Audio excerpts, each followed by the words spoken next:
मंत्री होतो, राज्याचा मुख्यमंत्री होतो. राज्याचा महसूल मंत्री मुख्यमंत्र्याच्या नंतरचा मंत्री आहे महत्वाचा. आणि महसूल मंत्र्यांनी घेतलेला निर्णय शेवटी सही कोणाची होते?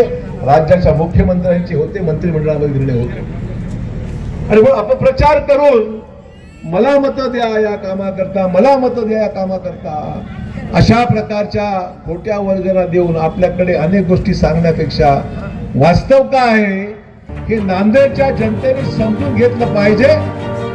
अरे केंद्रामध्ये मोदी साहेबांचं सरकार आहे, महाराष्ट्रामध्ये देवाभाऊंचं सरकार आहे. दोन्हीकडे भाजपा आहे, डबल इंजिन. आणि नांदेडची महापालिका हे ट्रिपल इंजिन आपल्याला या ठिकाणी जोडायचं आहे. हे जोडल्याशिवाय या विकासाला चालना आणि गती मिळणं अशक्य आहे. म्हणून मला विनंती आहे, शासनाच्या योजना, तुकडेबंदी कायद्याचा विषय असेल आणि दुसरा महत्वाचा विषय या भागातले मला माहिती आहे, या भागातले अनेक लोक अद्यापही सरकारी जागेवर बसते, घर त्यांच्या नावावर नाही मला माहिती आहे.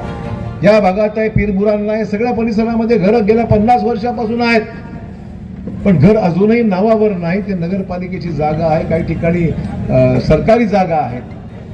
पण मला सांगायचं आहे, मी मागे या आपल्या पालकमंत्री असताना मला डीपी सावंत म्हणले होते आणि आम्ही ती प्रोसेस सुरुवाती केलेली आहे की सगळी घरं, या सगळ्या सोसायट्या आम्ही पूर्णपणे रेग्युलराइज करून देऊ, नियमित करून देऊ. हे आमचं अभिवचन आहे आपल्या सर्व लोकांना.